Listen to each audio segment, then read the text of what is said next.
15వ వచనం. ఒకవేళ నేను మొదటి పత్రిక రెండవ పత్రిక అని చెప్పలేదనుకో, చెప్పకుండా 16వ అధ్యాయం అన్నాను అనుకో, రెండవ పత్రికలో 16 లేవు. అవునా? రెండవ పత్రికలో ఎన్ని అధ్యాయాలు ఉన్నాయి? 13 ఉన్నాయి. సో కాబట్టి మర్చిపోయాడేమలే, అయితే 1వ పత్రికే అయి ఉంటుంది అనుకోవచ్చు, అనుకునే అవకాశం కూడా ఉంది. సరే, సెల్ ఫోన్లు ఎవరైనా స్విచ్ ఆఫ్ సైలెంట్లో పెట్టుకోకపోతే సైలెంట్లో పెట్టుకోండి, మర్చిపోయారేమో.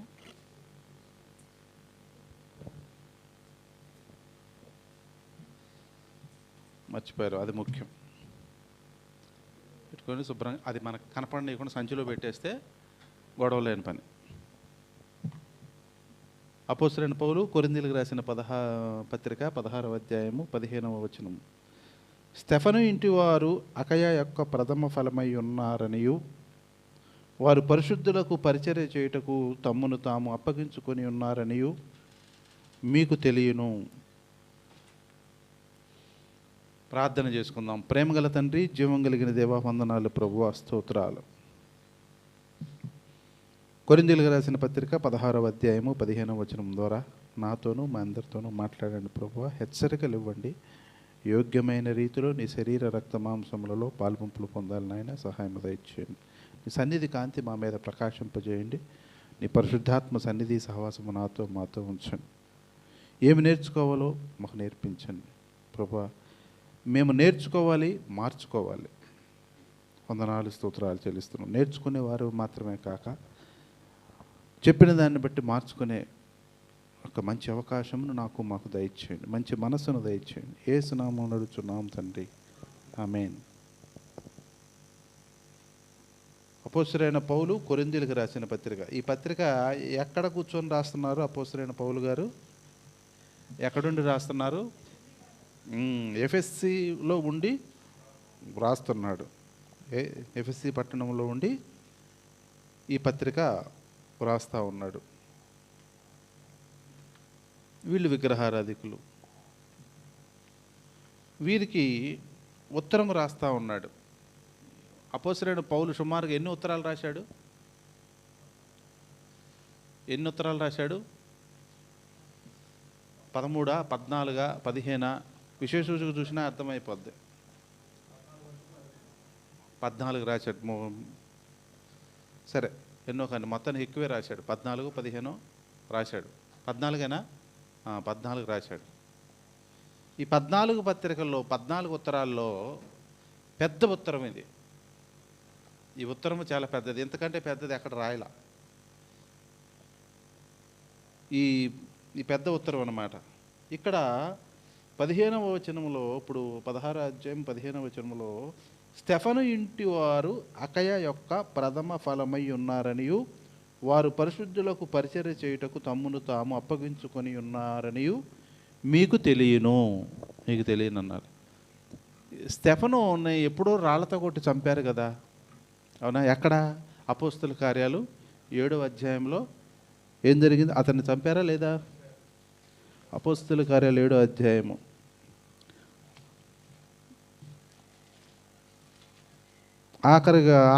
ఆఖరి వచనాలు ఉంటాయి, చూడండి.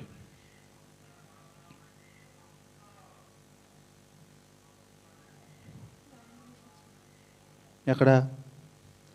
59వ వచనంలో ప్రభువును గురించి మొరపెట్టుచు, యేసు ప్రభువా పలుకుతూ ఉండగా వారు అతనిని రాళ్లతో కొట్టిరి. అతడు మోకాళ్ళుని, ప్రభువా వారి మీద ఈ పాపం మోపమని గొప్ప శబ్దంతో ఈ మాట పలికి సౌలు అతని చావునకు అయిపోయింది. అక్కడితో క్లోజ్ అయిపోయింది. మరి ఇప్పుడు మనం చదువుకున్న, ఇప్పుడు 1వ కొరింథీయులకు రాసిన పత్రిక 16వ అధ్యాయం 15వ వచనంలో ఈ స్టెఫను ఇంటి వారు ఎవరు?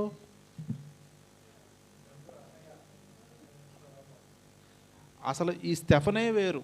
పేర్లు చాలామందికి ఉంటాయి. ఆ స్టెఫను వేరు, ఈ స్టెఫను వేరు. దీనికి ఏంటబ్బా అని చెప్పి ఇంగ్లీష్ బైబిల్, ఎప్పుడైనా తెలుగు బైబిల్ ఒకటే చదివితే, ఒక భాషలోనే చదివితే బైబిల్ అర్థం కాదు. నాకు ఒక ఆశ, హెబ్రీ భాష నేను నేర్చుకోవాలి. నాకు హెబ్రీ భాష ఎవరు నేర్పుతారు? ఒకవేళ మన కిరణ్ గారు నేర్పుతారా? రవికిరణ్ గారు హెబ్రీ భాష బైబిల్ కొనుక్కొని బైబిల్ నేర్చుకుంటే కానీ అప్పుడు మనకు బైబిల్ బ్రహ్మాండంగా అర్థమైంది. ఇప్పుడు ఒక 50% అర్థమైతే హెబ్రీ భాష బైబిల్ నేర్చుకొని చదివితే 100% అర్థమవుతుంది. ఎందుకంటే కొద్దిగా తర్జుమా చేసేటప్పుడు కొద్ది తేడాలు ఉన్నాయి. ఇప్పుడు అపోస్తల కార్యాలు 7వ అధ్యాయంలో ఉన్న అతని పేరు ఇంగ్లీష్ బైబిల్లో చూస్తే స్టెఫెన్ అని ఉంది. ఇంగ్లీష్ బైబిల్లో చూస్తే స్టెఫెన్ అని ఉంది. స్టెఫెన్ అని ఉంది. ఇప్పుడు ఇక్కడ చూస్తే స్టెఫనాస్ అని ఉంది. 1 కొరింథీయులకు రాసిన పత్రిక 16వ అధ్యాయంలో ఇతని పేరేమో స్టెఫనాస్ అని ఉంది, ఈయనేమో స్టెఫెన్ అని ఉంది. కాబట్టి పేర్లు కొద్దిగా తేడా ఉంది. ఆయన వేరు, ఈయన వేరు అనే విషయం మనకి అర్థమవటం కోసం అది చెప్పడం జరిగింది. ఇప్పుడు ఈ స్టెఫెన్ ఇంటి వారంట ఏం చేశారు? ఈ స్టెఫెన్ ఇంటి వారు అసలు ఈ ఉత్తరం పరిశుద్ధులకు పరిచర్య చేటు తమ్మును తాము అప్పగించుకొని ఉన్నారని మీకు తెలియనన్నారు. ఉత్తరం అసలు ఎందుకు రాస్తున్నాడు? అసలు ఈ ఉత్తరము వీళ్ళకి ఎందుకు రాస్తున్నాడంటే 1 కొరింథీయులకు రాసిన పత్రిక 1వ అధ్యాయము 10వ వచనంలో, సహోదరులారా మీరందరూ ఏకభావముతో, అంటే ఏకభావం ఉందా లేదా? ఏకభావం లేదు. ఏకభావం లేకపోతేనే ఇప్పుడు నేను లొకేషన్ సరిగ్గా కూర్చో అన్నాను అనుకో, అంటే అర్థం ఏంటి? ఆల్రెడీ సరిగా కూర్చోలేదని అర్థం. అలాగే వీళ్ళలో ఏకభావము లేదు, అంటే కక్షలు ఉన్నాయి, ఏక మనసు లేదు, ఏకాత్మ లేదు, రకరకాలుగా ఉన్నారు. ఏకభావం లేదు, ఏకతాత్పర్యం లేదు, ఏక మనసు లేదు. అది కాక వాళ్ళలో కక్షలు ఉన్నాయి, పైగా గ్రూపులు ఉన్నాయంట. చూడండి 12వ వచనంలో, మీలో ఒకడు నేను పౌలు వాడని అంటున్నాడంట, ఒకడు నేను అపుల్లో వాడని అంటున్నాడు, మరొకడు నేను కేప వాడన్నాడు, ఇంకొకడు నేను గ్రూపులు ఉన్నాయంట. ఇందులో నేను పలానా గ్రూపు, నేను పలానా గ్రూపు, నేను పలానా గ్రూపు. కాబట్టి ఇలా గ్రూపులు కలిగి ఉన్నారు. సంఘంలో కూడా చాలా పెద్ద సంఘాల్లో గ్రూపులుగా తయారవుతారు. కొంతమంది అంటేనే ఇష్టం, కొంతమంది అంటేనే ఇష్టం. ఇంకొకరితో మాట్లాడరు, వాళ్ళు వచ్చేసి ఆ గ్రూప్తో మాట్లాడి వెళ్ళిపోతారు. ఆ ఉన్న 100 మందికో 200 మంది ఉంటే, ఎంతమంది ఉంటే అంతమందిలో వాళ్ళ గ్రూప్ వరకు ఉంటుంది, వాళ్ళనే మాట్లాడి వెళ్తారు. అందరిని పట్టించుకోరు. అవి గ్రూపులు అన్నమాట. ఒకసారి ఇక్కడ శ్రీదేవి గారు వచ్చి కింద కూర్చుంటుంది, తెలుసుగా మీకు. ఆమె వచ్చినప్పుడు ఒక అక్షిత అంత ఒక పిల్ల ఒక్కరోజే వచ్చింది ఒకసారి, ఒక ఆదివారం. అవునా? అది తెలుసా? వచ్చింది. ఆ అమ్మాయి మధ్యలోనే వెళ్ళిపోయింది, అవ్వకుండానే వెళ్ళిపోయేటప్పుడు ఏం చేసింది శ్రీదేవి గారు? ఆ అమ్మాయి ఫోన్ నెంబర్ తీసుకొని, ఆ అమ్మాయి పేరు తీసుకొని, ఎక్కడుంటావు ఏంటని అడిగి తీసుకొని, ప్రార్థన అయిపోయినాక మాకు ఇచ్చింది. ఆ ఫోన్ నెంబరు, ఆ నెంబర్ మాకు ఇచ్చి, మీరు కాంటాక్ట్ అవ్వండి, మీరు మాట్లాడండి, ఆ తర్వాత అసలు ఆ పిల్ల ఎవరో, ఎందుకు వచ్చిందో ఏంటో అని. అది ఎవరు చేయాలి ఆ పని? ఆమె మన సంఘం కాదు, ఏదో అప్పుడప్పుడు వచ్చిపోతుంటుంది గెస్ట్ లాగా. అవునా? గెస్ట్ లాగా వచ్చిపోతుంటుంది. ఆ పని ఎవరు చేయాలి? 3 సంవత్సరాల నుంచి, 4 సంవత్సరాల నుంచి, 5 సంవత్సరాల నుంచి, 10 సంవత్సరాల నుంచి వచ్చిన వాళ్ళు చేయాలి ఆ పని. ఆమెకెందుకు ఆ బాధ్యత? కాబట్టి సంఘములో ఎలా ఉండాలి? ఒక గ్రూప్తో మాట్లాడుకొని వెళ్ళిపోవటం కాదు, ఎవరెవరు ఎక్కడెక్కడ ఏం చేస్తున్నారు, ఎట్టున్నారు ఏమిటి అనే విషయంలో వీళ్ళకి ఏది లేదంట. లేదు, ఒకడు నేను పౌలు వాడు అంటున్నాడు, ఒకళ్ళు నేను అప్పుల్లో వాడు అంటున్నాడు, ఒకళ్ళు నేను కేపా వాడు అంటున్నాడు, ఒకడు క్రీస్తు అని అంటున్నారు. ఇలాంటి తేడాలు ఉన్నాయి. ఇంతేకాదు, ఈ సంఘంలో 1 కొరింథీయులకు రాసిన పత్రిక 5వ అధ్యాయంలో ఒకటి, మీలో జారత్వం ఉన్నదని వదంతి కలదు, మీలో ఒకడు మీ తండ్రి భార్యను ఉంచుకున్నాడంట, అట్టి జారత్వము అట్లాంటి ఎందుకు ఉంచారు, వెలేసేయండి అన్నాడు. ఇట్లుండి మీరు పొంగుతున్నారే కానీ మీరు ఎంత మాత్రము దుఃఖపడి ఇలాంటి కార్యము చేసిన వానిని మీలో నుండి ఎందుకెళ్ళలేదు అట్లాంటి మీరు ఎందుకు ఎక్స్పోజ్ చేస్తున్నారు? ఎందుకు అటు చేస్తున్నారంటే అతను ఏదో ఎక్కువ డబ్బులు ఇస్తున్నాడు సంఘానికి, అతను లేకపోతే పని జరగదేమో అనుకుంటున్నారు, ఆ తప్పునేముందని అనుకుంటున్నారేమో. కాబట్టి వెలేసేయండి, ఎందుకు ఉంచుకున్నారు అని అంటున్నారు. అంటే అలాంటి తప్పులు కూడా ఇందులో ఉన్నాయి. ఇంకా ఇందులో కన్ఫ్యూజన్ కూడా ఉంది. అసలు వరాలు ఉన్నాయా, వరాలు లేవా, శరీర అనే ఇందులో భాషలు మాట్లాడవచ్చా, మాట్లాడకూడదా అనేది ఉండబట్టే 14వ అధ్యాయం అంతా విపరీతంగా చెప్పాడు. భాషలు మాట్లాడచ్చు, ఇబ్బంది లేదు అంటే వాళ్ళలో ఒకళ్ళకొకళ్ళు ఏమనుకుంటున్నారు, ఒకడేమో భాషలు మాట్లాడవచ్చు అంటున్నాడు, ఒకడు మాట్లాడకూడదు అంటున్నారు. ఈ తేడాలు కూడా ఉన్నాయి ఇందులో. కాబట్టి వీటన్నిటినీ సరిచేయటానికి ఈ ఉత్తరం రాయటం జరిగిందనమాట. ఇంతకీ ఈ స్టెఫను ఇంటి వారు అకయ యొక్క ప్రథమ ఫలమై అంటే ఏంటి? ప్రథమ ఫలం అంటే ఏంటి? అకయ అంటే ఏంటంటే అదొక గ్రీసు దేశ ప్రాంతం అంతటినీ కలిపి అకయ అని అన్నారు. ఆ దేశం పేరు అకయ. ఆ అకయ ప్రాంతం వారందరూ కొన్ని ఊరు పేర్లు విచిత్రంగా ఉంటాయి. కొన్ని ఊరు పేర్లు విచిత్రంగా ఉంటాయి. విచిత్రమైన పేరు చెప్పండి ఒకటి ఊరు పేరు. విచిత్రమైన ఊరు పేరు, విచిత్రమైన బొకినెల, విచిత్రం, నడుపు ఊరు, రకరకాలుగా అయ్యో భలే ఆశ్చర్యంగా ఉంటాయి. వెలగలేరు, వీళ్ళు అసలు వెలగలేరు. ఎంత వెలిగించినా అగ్గిపెట్టి ఎంత వెలిగించినా సరే వాళ్ళు వెలగలేరు. ఎంత వాళ్ళని దీపం వెలిగిద్దామంటే వెలగలేరు. చీకటి గూడెం, ఆ గూడెం పేరే చీకటి గూడెం ఉంది, చీపురు గూడెం, ఇలా ఎన్నో ఉన్నాయి. అలాగే ఇక్కడ అకయ అనే ప్రాంతంలో అంటే ఆ గ్రీస్ దేశస్థానికి ఆ కొరింథీ సంఘానికి స్టార్ట్ చేయకముందు ఫస్ట్ ప్రథమ ఫలం ఎవరంటే ఈ స్టెఫను ఇంటివారంట. వీళ్ళు మొట్టమొదటి ప్రథమ ఫలము, వెరీ ఫస్ట్ ఫ్యామిలీ. ఈ ఫ్యామిలీ ఏంటి? వెరీ ఫస్ట్ ఫ్యామిలీ, మొట్టమొదటి ఫ్యామిలీ అంట. వీళ్ళు ఏం చేస్తున్నారు?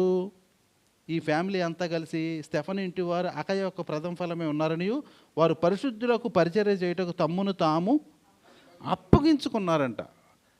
అంటే పరిశుద్ధులకు పరిచర్య చేయటానికి వీళ్ళు ఏం చేశారంటే అచ్చం తమ్మును తాము అప్పగించుకున్నారంట. అంటే ఎవరికి పరిచర్య చేయటానికి అంటే సంఘములో ఉన్న వారందరికీ, అలాగే దైవజనులకి, వీళ్ళందరికీ అసలు వాళ్ళు పూర్తిగా అప్పగించుకున్నారంట. అంటే ఎలాంటి వారి కొరకు వీళ్ళు పరిచర్య చేస్తున్నారు అంటే వాళ్ళలో కక్షలు ఉన్నాయి, గొడవలు ఉన్నాయి, గ్రూపులు ఉన్నారు, ఇంకా కలహాలు ఉన్నాయి. అలాగే కొరింథీ సంఘంలో శరీర సంబంధులు, నేను మొన్న ఒకసారి చెప్పాను, 3 తెగలు ఉన్నారు ఇందులో. 1 కొరింథీయులకు రాసిన పత్రిక 2వ అధ్యాయం 14వ వచనం, ప్రకృతి సంబంధి అయిన మనుష్యుడు. చాలు, ఇక్కడ ఎవరున్నారు? అలాగే 15వ వచనంలో ఆత్మ సంబంధి అయిన వాడు. అలాగే 1 కొరింథీయులకు రాసిన పత్రిక 3వ అధ్యాయం, సహోదరులారా ఆత్మ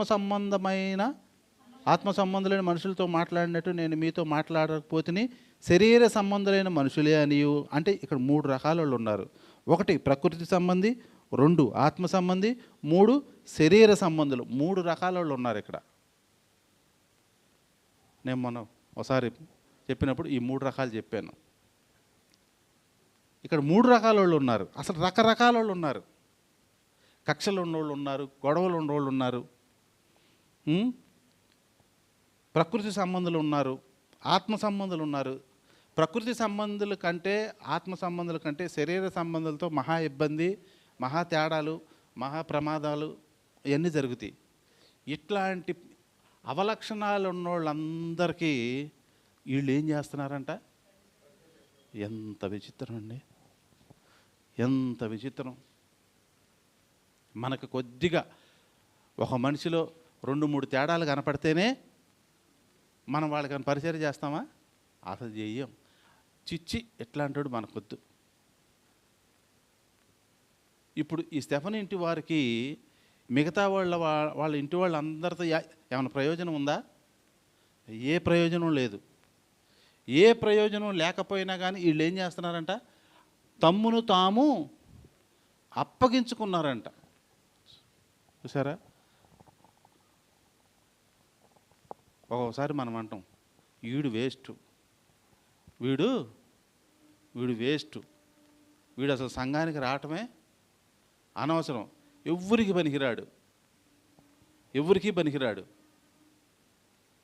పనికిరాడు అని అంటాం. అదే స్టెఫన్ ఇంటి వారు అలాగన్నారా? స్టెఫన్ ఇంటి వారు అలాగనలా. ఏం చేశారు ఇక్కడ స్టెఫన్ ఇంటి వారు? అకయ యొక్క ప్రథమ ఫలమై ఉన్నారనియు వారు పరిశుద్ధులకు పరిచర్య తమ్మును తాము అప్పగించుకున్నారని ఉంది. దీన్ని ఇంగ్లీష్ బైబిల్లో కింగ్ జేమ్స్ వెర్షన్లో చూస్తే ఏమనుందంటే తమ్మును తాము అడిక్ట్ చేసుకున్నారని ఉంది. ఎడిక్షన్ కిల్లర్ అని ఉంది. ఎప్పుడైనా విన్నారా పేరు? అంటే ఏంటి?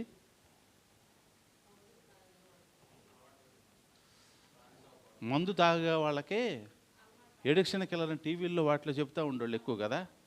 అదేదో అన్నంలో కలిపో దేంట్లో కలిపి పెట్టి టీలోనా పాలల్లో చెప్పండి ఎవరన్నా. ఇక్కడ అనుభవం ఉన్న వాళ్ళు ఎవరు లేరులే. టీవీలో చూసారా? అన్నంలో కలిపా, కూరలో కలిపా, పాలల్లో కలిపా, ఎందులో కలిపి? అన్నం కూరలో కలిపా. అది పేచీ లేదు. కలిపి పెడితే ఏమైందంట? అలవాటు తప్పుతారంట. అంటే ఎడిక్ట్ అనే దానికి మరలా తెలుగులో మళ్ళీ దాన్ని తీస్తే వ్యసనము అని. వ్యసనం అయిపోయా వీళ్ళకి. ఎలా ఉందంట? పరిశుద్ధులకు పరిచయం చేయటం వ్యసనం అయిపోయిందంట. అంటే ఏంటి అర్థం? ఇక మానరంట. ఎట్టంటోడైనా కానీ ప్రార్థనకు ఆలస్యమన్నా రాని, 9:30 దగ్గర కన్నా పడుకొని, 10ంటికైనా పడుకొని, ఆలస్యంగా రాని, అలాంటి వాళ్ళకి పరిచర్య చేస్తూనే ఉంటున్నారంట వీళ్ళు. ఎవరు? స్టెఫన్ ఇంటి వారు. వాడు కుళ్ళిపోతాడవని, కుట్రవని, మోసం చేయని, కక్షలు లేపని, ఇంకా ఏదైనా కలగని ఏం చేస్తున్నారు? పరిచర్య చేస్తానే ఉన్నారు. ఎలాగ చేస్తున్నారంట వాళ్ళు? వ్యసనం అంట వాళ్ళకి. కదా వద్దురా బాబు, స్టెఫన్ ఇంటి వారు మీరు కొద్దిగా ఆగండి అయ్యా బాబు, మీ గొడవ ఎక్కువైంది, ఆగండి అంటే మేము ఆగం, మాకు అలవాటు అయిపోయింది. ఇది మంచి వాళ్ళకి చేయొచ్చు, చక్కగా మంచిగా వచ్చేవాళ్ళకి చేయొచ్చు, వీళ్ళకి చేయటం ఏంటి? వీళ్ళు ఎలాంటి వాళ్ళు? వీళ్ళకి పరిచర్య చేయటం ఏమైపోయిందంట? వ్యసనం అయిపోయిందంట. కాబట్టి ఈ మాటను బట్టి స్టెఫనీ ఇంటి వారు అకయ యొక్క ప్రథమ ఫలమై ఉన్నారు అంటే వీళ్ళు ఫస్ట్ వచ్చిన వాళ్ళు. ఇప్పుడు మనం ఏం చెప్తున్నామంటే మనమే కాదు, డిపార్ట్మెంట్ ఏదైనా సరే, ఏ డిపార్ట్మెంట్ అయినా, ఇప్పుడు ఇంజనీర్లు సునీతకి తెలుసు, ఇంజనీరింగ్ ఆఫీసులో ఉన్న వాళ్ళందరూ బీటెక్ ఎంటెక్ చేసిన వాళ్ళే మొత్తం. ఇంచుమించుగా ప్రైవేట్కైనా ఎంటెక్ చేసిన వాళ్ళే మొత్తం. అయినా ఒకళ్ళు ఏఈ, ఒకళ్ళు ఏడి, ఒకళ్ళు డిఈ, ఎస్సి, సిఈ ఆ పైన ఉన్నారు. ఎందుకు? ఒకే చదువుకున్నారు కదా. అంటే సీనియారిటీకి సీనియారిటీకి ప్రాధాన్యత. ఏ డిపార్ట్మెంట్లో అయినా సరే సీనియారిటీకి ప్రాధాన్యత. అలాగ ఉన్నప్పుడు మరి వీళ్ళెవరో సీనియర్లు, ప్రథమ ఫలం అంటే ఎవరో? మరి వీళ్ళు పరిచయం చేయటం ఏంటి? వీళ్ళు తర్వాత వచ్చిన వాళ్ళు చేయాలి. నేనేం చెప్తున్నా, జూనియర్ ఉన్నోళ్ళు కింద కూర్చోండి, ఎవరన్నా వస్తే ఖాళీ లేనప్పుడు అంటున్నా. అలా మనం చెప్పుకుంటాం. అయితే ఇప్పుడు వీళ్ళు ఏం చేసినారు? ఇప్పుడు మనకి ఇక్కడ ఫస్ట్ నెంబర్ ఎవరు? ఇక్కడ దయప్రసాద్ తవిత. దయప్రసాద్ తవిత. రెండో వాళ్ళు ఎవరు సీనియారిటీ ప్రకారం? బొగునెల సునీత. మూడు ఎవరు ఇప్పుడున్న ప్రస్తుతానికి? అబ్రహాము షారా. నాలుగు ఎవరు? నాలుగు జేజీయేనా? ఎవరు? జేజీ. ఐదు పవన. ఆరు వాళ్ళు మర్చిపోయారు, అబ్రహాం వాళ్ళ అమ్మ నాన్నగారు, వాళ్ళ ఫ్యామిలీ. వాళ్ళు ఎప్పుడు పవన్ కంటే ముందా తర్వాత? కృష్ణ గారు. 7 హరికిరణ్ గారు. ఇలాగ మన సీనియారిటీ ఉంది ఇక్కడ. అవునా? సీనియారిటీ ఇలా ఉంది. ఇప్పుడు ఎవరెవరికి పరిచయం చేయాలి? ఎవరెవరికి పరిచయం చేయాలి? పెద్దవాళ్ళకి మనకు గౌరవం ఇవ్వాలి కదా. కానీ ఇక్కడ అట్లేదు. ఇక్కడ ఎలా ఉంది? ప్రథమ ఫలమై వీళ్ళు వచ్చి ఇక్కడ కింద వాళ్ళకి పరిచయం చేస్తున్నారంట. ఎంత విచిత్రం అండి! ఎంత విచిత్రం అంటే, ఎంత తగ్గింపు, ఎంత లోబడి పర్లేదులే అని అలా చేస్తూ ఉన్నారు వాళ్ళు. ఇప్పుడు మనల్ని ఏమని కాదు, అసలు వాళ్ళు అలాగా. స్టెఫనింటి వారు అకయ యొక్క ప్రథమ ఫలమై ఉన్నారని, వారు పరిశుద్ధులకు పరిచయం చేయటకు తమ్మును తాము అప్పగించుకున్నారు. ఎడిక్ట్ అయ్యారంట పరిశుద్ధులకు. ఇలా ఎడిక్ట్ అవ్వాలంటే ముందు ఒక విషయం ఉంది. అదేమిటి అని అంటే, ముందు దేవునికి అప్పచెప్పుకోవాలంట. ముందు దేవునికి అప్పచెప్పాలంట. ఆ మాట ఎక్కడుందంటే, ప్రస్తుతం ముందు దేవునికి, తర్వాత మాకును వారు తమ్మును తామే అప్పగించుకున్నారని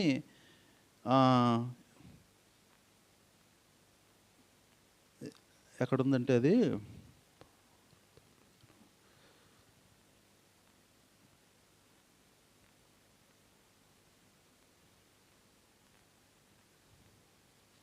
ఫిలిప్పీలు రాసిన పత్రిక అనుకుంటా. ఫిలిప్పీలు రాసిన పత్రికలో ముందు తమ్మును తాము ముందాళ్ళు దేవునికి అప్పగించుకున్నారు, ఆ తర్వాత మాకు అప్పచెప్పుకున్నారు అని ఉంటుంది. అంటే వీళ్ళకి అప్పచెప్పుకునే దానికి ముందు దేవునికి అప్పచెప్పుకోవాలంట ముందు. అప్పుడే వీళ్ళకి పరిచయం చేయడానికి వాళ్ళకి మనసు వచ్చింది.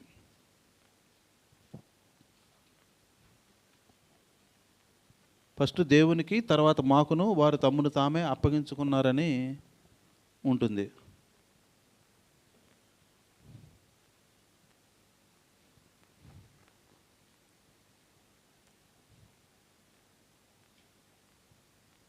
సరే, అది చూద్దాం.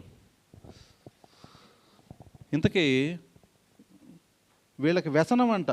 ఏంటి వ్యసనము అని అంటే, పరిశుద్ధులకు పరిచర్య చేయటకు తమ్మును తాము సహాయం చేయటం, పరిచర్య చేయటం అనేది వ్యసనం అయిపోయిందంట. ఈ వ్యసనము పాత నిబంధన గ్రంథంలో మనం ఒకళ్ళకి చూస్తాం. కీర్తనల గ్రంథము 84వ కీర్తన. 84వ కీర్తనలో వీళ్ళకు కూడా వ్యసనం అంట. ఏంటా వ్యసనం అని అంటే, 2వ వచనం 84:2.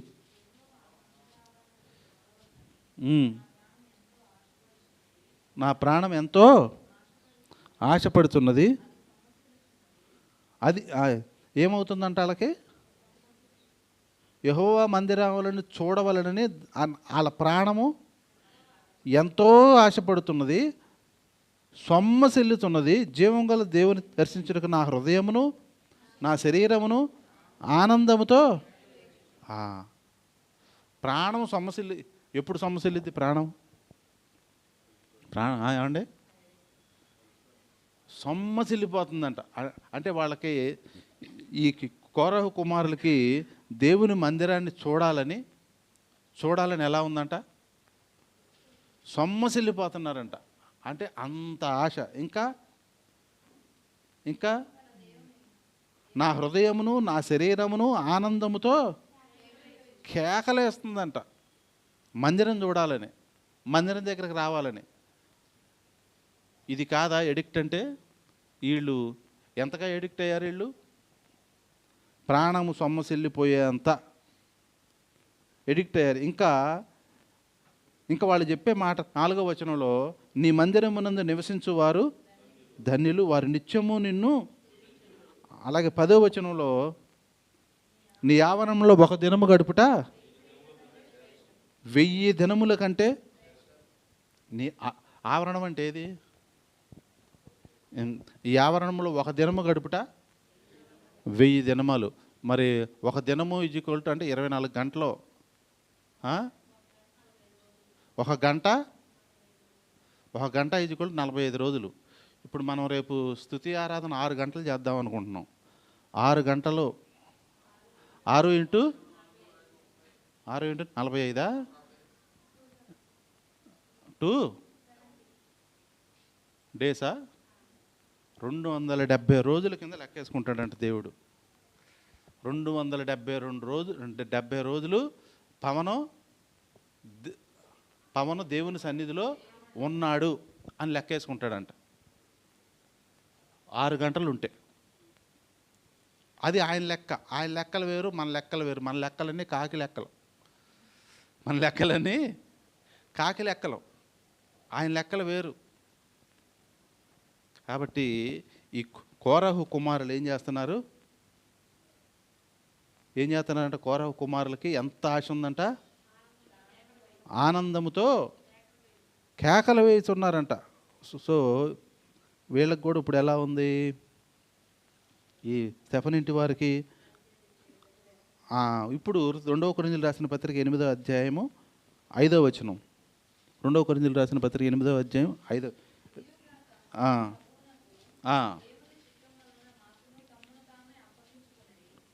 ఇదియుగాక మొదట ప్రభువునకు దేవుని చిత్తం వలన మాకును తమ్మును తామే ఇంతగా చేయుదురని. ఫస్ట్ ఎవరికి అప్పచెప్పుకున్నారంట వాళ్ళు? స్టెఫన్ ఇంటి వారు. ఇందాక నేను ఎతికింది ఇదే. అంటే ప్రభువుకు అప్పగించుకుంటేనే ఆ తర్వాత సేవకులకు కానీ మిగతా వాళ్ళకి కానీ ఏదన్నా పరిచర్య చేయబుద్ధి అయింది. అసలు దేవునికే అప్పచెప్పుకోలేదనుకో, ఇక ఎవరికి కూడా చేయబుద్ధి కాదని అర్థం. ఇక్కడ మాకంటే వీళ్ళు ఎంతమంది ఉన్నారు? ఇక్కడ అపోస్తలుడైన పౌలు ఏమంటున్నాడు తెలుసా? మొదట ప్రభువునకును దేవుని చిత్తం వల్ల మాకు అన్నారంటే ఇక్కడ ఎంతమంది ఉన్నారంటే పౌలు ఉన్నాడు, శీల ఉన్నాడు, తిమోతి ఉన్నాడు. అపోస్తలుడైన పౌలు దగ్గర పౌలు ఉన్నాడు, శీల ఉన్నాడు, తిమోతి ఉన్నాడు. వీళ్ళ ముగ్గురికి అప్పచెప్పుకున్నారంట వాళ్ళు. ఇంత చేస్తారని మేము అనుకోలేదన్నారు. వీళ్ళెవరు? మాసిదోనియా సంఘం వాళ్ళు ఎంతగా అప్పచెప్పుకున్నారంట? ఇందాక స్టెఫన్ ఇంటి వారి సంగతి. స్టెఫన్ ఇంటి వారు అందరూ దేవుని పని నిమిత్తము, పరిచర్య నిమిత్తము ఎడిక్ట్ అయ్యారు. కోరహు కుమారులు కూడా దేవుని మందిరానికి ఎడిక్ట్ అయ్యారు. ఇక్కడ మాసిదోనియా సంఘం వారు మొట్టమొదట దేవునికి అప్పచెప్పుకున్నారు, తర్వాత దైవజనులకి అప్పచెప్పుకున్నారు. ఆ తర్వాత స్టెఫన్ ఇంటి వారు ఆ చుట్టుపక్కల ఉన్న విశ్వాసులందరికీ కూడా పరిచర్య చేయడానికి ఇష్టపడుతున్నారు. మొట్టమొదట దేవునికి అప్పచెప్పుకోకపోతే సెకండ్ స్టెప్ ఉండదు. ఇక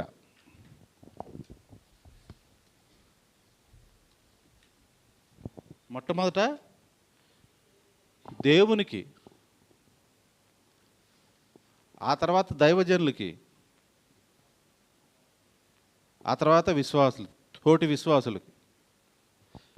తోటి విశ్వాసులకి మనం హెల్ప్ చేయాలంటే దేవునికి అప్పగింపబడి ఉంటేనే ఏమన్నా సహాయం చేయబుద్ధి అయింది. దేవునికి అప్పచెప్పుకోకపోతే చేయబుద్ధి కాదు. అలాగే దైవజనులకు ఏదైనా పని చేయాలనుకో, అసలు ముందు దేవునికి అప్పచెప్పుకుంటేనే ఇది జరుగుద్ది. అంటే ఇప్పుడు దైవజనులకు కానీ విశ్వాసులకు కానీ ఏమాత్రము సహాయం చేయట్లేదు అనుకో, అప్పుడు అర్థం ఏంటన్నట్టు,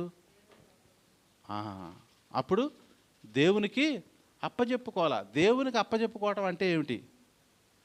దేవునికి అప్పచెప్పుకోవటం అంటే ఏంటి? దేవునికి అప్పచెప్పుకోవటం అంటే ఏంటి? మన పవన్ చెప్తాడు.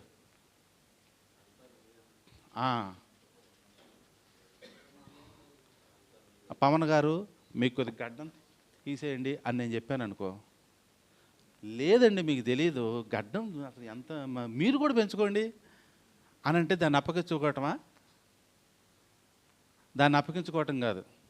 బాబు మీ ఇంట్లో ప్రార్థన పెడతా అన్నాం అనుకో, కాదండి మా ఇంట్లో ఇరకండి, మా ఇంట్లో వద్దండి అని అంటే అప్పచెప్పుకోవటమా దాన్ని? అంటే కాదు లేదు అని అనరు అనమాట. అప్పచెప్పుకున్న వాళ్ళు ఎవరైనా సరే కాదు పుచ్చుకుని మనకు ఆయనే ఉదాహరణకు వస్తున్నాడు. చాలామంది ఉన్నారు చెప్పాలండి.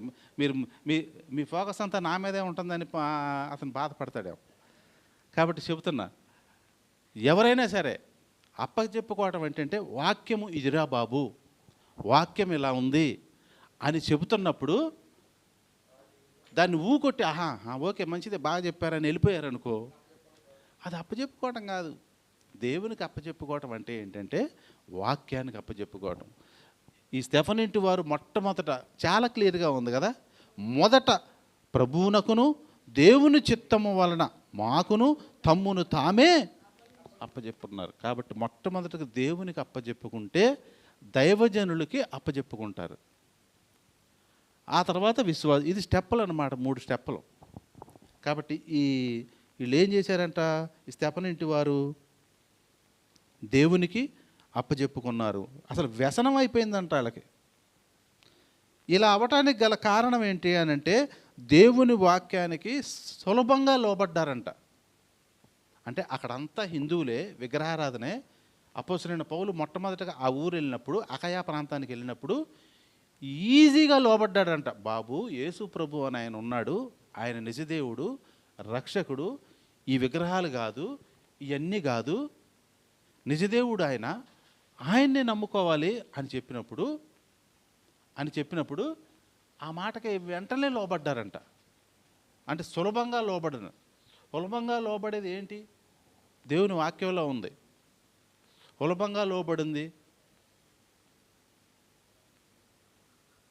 సులభంగా లోబడేది ఏంటంటే మనస్సు.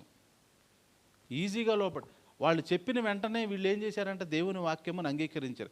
పేతురు వాక్యం చెబితే 3000 మంది అప్పటికప్పుడే, అంటే వాళ్ళు ఏంటి, వాక్యానికి సులభంగా అంగీకరించారంట. అది చేయాలన్నమాట. అది చేస్తే దేవునికి మనం అప్పగించుకుంటాం. మనం అంత తేలిక ఈజీగా లోబడం. ఉదాహరణకు త్వరగా రండి అంటే లోబడం, త్వరగా రండి అంటే లోబడం, ఇంకేదన్నా అంటే లోబడం, ఇంకేదన్నా అంటే అలాగా. కాబట్టి కానీ వీళ్ళు స్టెఫెనింటి వారు ఏం చేశారంటే దేవుని వాక్యానికి త్వరగా లోబడ్డారంట, దేవుని వాక్యానికి. సో కాబట్టి వీళ్ళ యొక్క ముఖ్య యేసు ప్రభు వారు కూడా, ఇది యేసు ప్రభు లక్షణం ఒకటి ఏంటంటే వీళ్ళలో ఉంది, స్టెఫెనింటి వారిలో ఉంది ఏంటంటే యేసు ప్రభు లక్షణం. యేసు ప్రభు వారు మనం ఎంత ఘోర పాపులమైనా, ఎంత మనం ఏమన్నా కపటం ఉన్నా, కుళ్ళు ఉన్నా, మోసం ఉన్నా, దగ ఉన్నా, యేసు ప్రభు వారు ఏం చేశారు? ఈజీగా లోబడ్డారు. శిష్యులు పాదాలు కడిగారు. అవునా? శిష్యులు పాదాలు కడిగారు.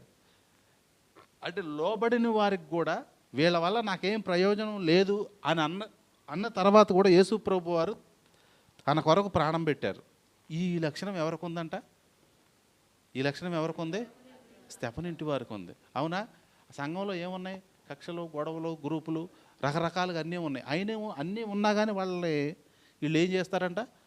తమ్మును తాము అప్పగించుకొని తగ్గించుకొని ఉన్నారు. కాబట్టి ఇది యేసుక్రీస్తు యొక్క లక్షణం. అందుకనే చాలాసార్లు చెప్పడం జరిగిందిగా, క్రీస్తు యేసు కలిగిన ఈ మనసును మీరును కలిగి ఉంటాడని చాలా చోట్ల చెప్పడం జరిగింది. కాబట్టి ఇంకా వీళ్ళు ఏం చేశారంట, 1 కొరింథీయులకు రాసిన పత్రిక 16వ అధ్యాయము మళ్ళీ 16 చదవండి. కాబట్టి సహోదరులారా, అట్టి వారికి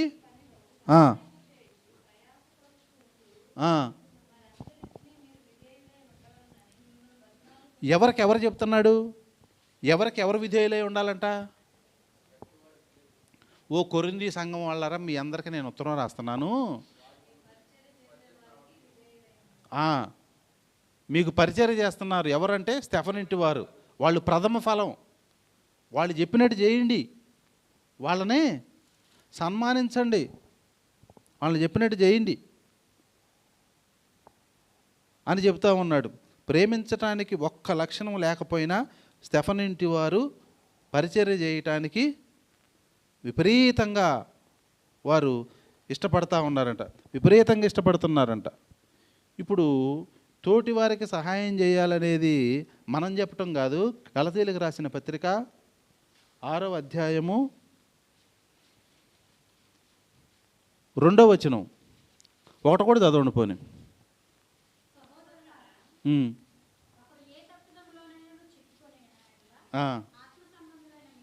మీలో తానును శోధింపబడునేమో అని చూచుకొనుచు సాత్వికమైన మనస్సుతో అట్టి. ఎలాగ మంచి దారిలోకి తీసుకురావాలంటే, ఒకడు మంచి దారిలో లేడు, సంఘంలో ఉన్నవాళ్ళు ఒకళ్ళు మంచి దారిలో లేరు. ఇది మొదలుకొని నువ్వు ఎప్పుడు నా మందిరానికి ఇక్కడికి రావద్దని చెప్పకూడదు. ఏం చేయాలంట? సాత్వికముతో. నేనే నేర్చుకోవాలి. ఒకసారి నాకే కోపం వస్తుంటుంది, ఇసుగు పుట్టి చికాకు పుట్టి ఎన్నిసార్లు చెప్పినా వినకపోతే కోపం వచ్చేస్తూ ఉంటుంది. ఇది ఇప్పుడు నాకే పాఠం, మనందరికీ పాఠం. ఇంకా ఒకని భారములనొకడు భరించి, అంటే క్రీస్తు నియమం ఏంటంట? క్రీస్తు నియమం ఏంటి? ఇది క్రీస్తు నియమం. అంటే ఇది ఒకని భారాలు, ఒకటి హెల్పింగ్ నేచర్. ఇది ఏదో మామూలుగా చెప్పాడా లేకపోతే ఆజ్ఞ?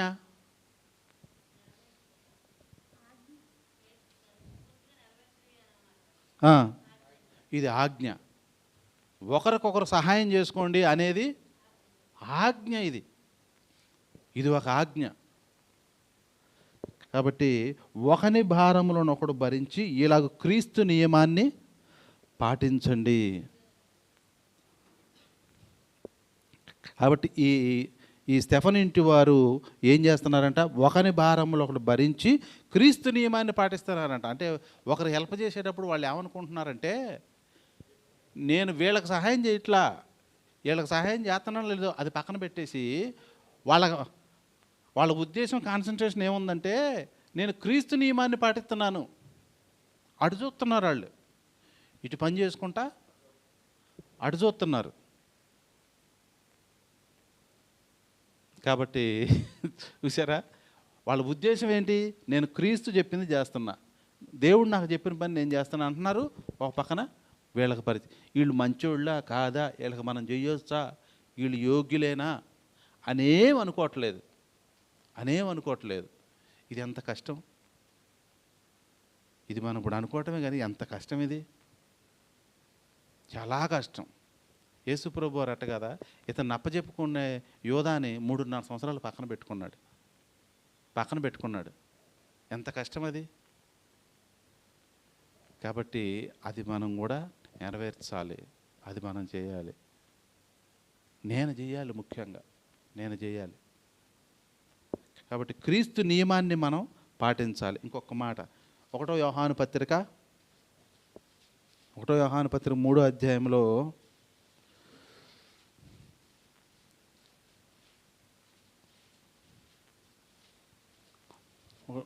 1వ యోహాను పత్రిక 3వ అధ్యాయం 14వ వచనంలో ఏముంది? ఆ. ఒకవేళ ఇప్పుడు మనం దీన్ని ఇంకో విధంగా చదువుకుంటే, మనం సహోదరులను ప్రేమించకపోతే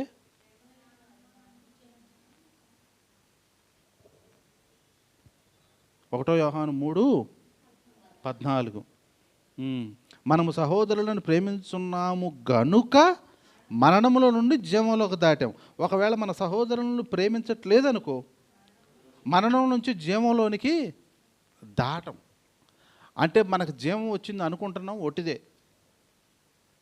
జీవం వచ్చి ఇప్పుడు స్టెఫన్ ఇంటి వారికి అసలైన జీవం వచ్చింది, అవునా? స్టెఫన్ ఇంటి వారికి అసలైన జీవం. వాక్యం ఎప్పుడు ఎరగా మరగా చదువుకోవాలి, అలా చదవాలి, ఇలా కూడా చదవాలి. అప్పుడు మనం ఇంకా బాగా అర్థమైంది. కాబట్టి సహోదరులను ప్రేమించట్లేదు అంటే అర్థం ఏంటంటే మనలో జీవము లేదు అని. కాబట్టి ఈ విషయాన్ని మనం చాలా గుర్తుపెట్టుకోవాలి. అన్నిటి బైబిల్ మొత్తం 66 పుస్తకాలు మొత్తంలో ప్రేమతో నింపబడి ఉంది. ఒక్క ప్రేమ ఉంటే చాలు. ఇన్నాగ్ని 10 ఆజ్ఞలు ఇదంతా కాదు. ఒకటే ప్రేమ. ఒకటి యేసుప్రభువుని నమ్మాలి, రెండోది ప్రేమ. ఈ రెండే ఆజ్ఞలన్నీ, ఇంతకంటే ఏమీ లేవు. ఎందుకంటే ప్రేమ ఉంటే ఏం చేస్తారు? అన్నీ దేవుడు చెప్పిన పనులు అన్నీ కూడా చక్కగా చేయటానికి కుదిరిద్ది అన్నమాట. కాబట్టి ఇక్కడ మనం చదువుకున్న భాగం, ఎత్తుకున్న వాక్యము, స్టెఫను ఇంటి వారు అకయ యొక్క ప్రథమ ఫలమై ఉన్నారనియు వారు పరిశుద్ధులకు పరిచర్య అంటే ఏంటంటే, పరిచర్య చేయటం అంటే ఏంటంటే, ఇప్పుడు కుర్చీలు తీయటం పరిచర్య, ఇవన్నీ మడతేయటం, ఉలిపేయటం పరిచర్య. అలాగే ఎఫెసీయులకు రాసిన పత్రికలో 4లో పరిచర్య అంటే ఏంటో క్లియర్గా ఉంది.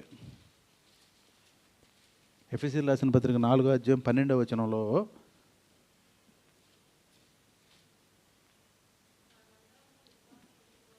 దేవుని కుమారుని గూర్చిన ఆ జ్ఞాన విషయంలో ఏకత్వము పొంది,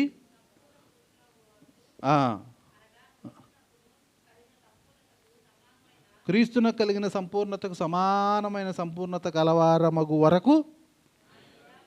ఇప్పుడు క్రీస్తునకు కలిగిన సంపూర్ణతకి సమానమైన సంపూర్ణత స్టెఫను ఇంటి వారు ఉన్నారు. అలాగా ఆయన ఏలాగ నియమించాను, పరిశుద్ధులు సంపూర్ణులగునట్టు క్రీస్తు శరీరము క్షేమాభివృద్ధి కలుగుటకును.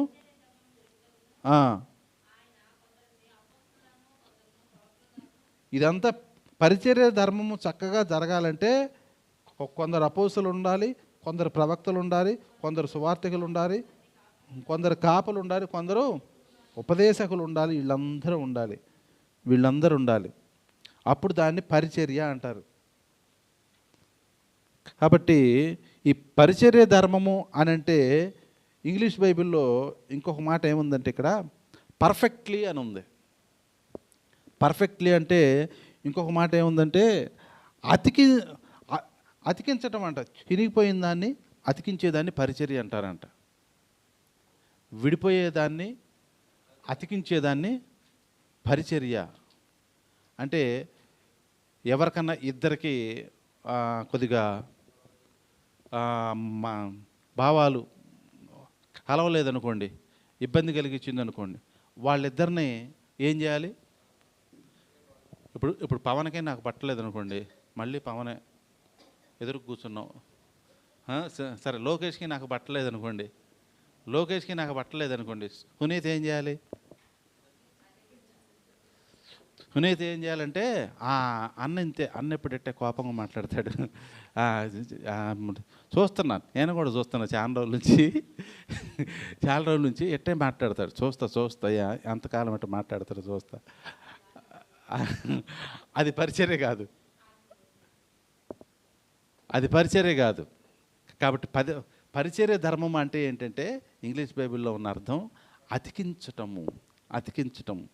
ఇంకొకటి సరిగా లేని వాటిని సరిచేయటం అంట పరిచర్య ధర్మం అంటే. ఈ కుర్చీలు ఈ చాపలు ఈ కాదు, అతకబడకుండా ఉన్నాయి కొన్ని అతికించటము, అలాగే సరిగా లేని వాటిని అడ్జస్ట్ చేయటం. ఇవన్నీ స్టెఫను ఇంటి వారు చేస్తున్నారు. ఇప్పుడు అది మనకు వచ్చిన విషయం ఏంటంటే, స్టెఫను ఇంటి వారు ఏం చేస్తున్నారు?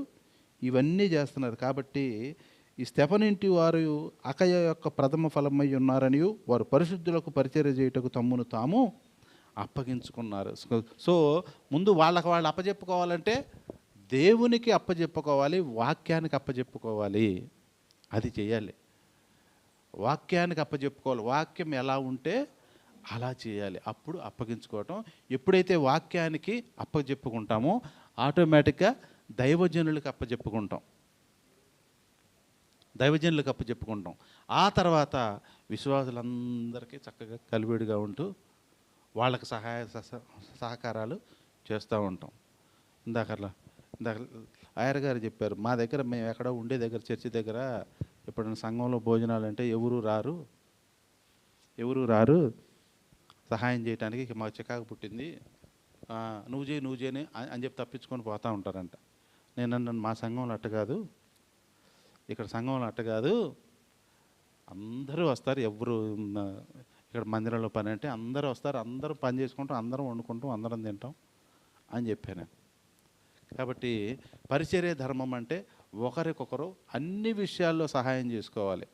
ఒక విషయం కాదు, ఏ విషయంలో లోపం ఉంటే ఆ విషయంలో సరిచేయాలి. అలాగ మనందరము ఈ స్టెఫను ఇంటి వారిని గురించి మనం నేర్చుకున్నాం.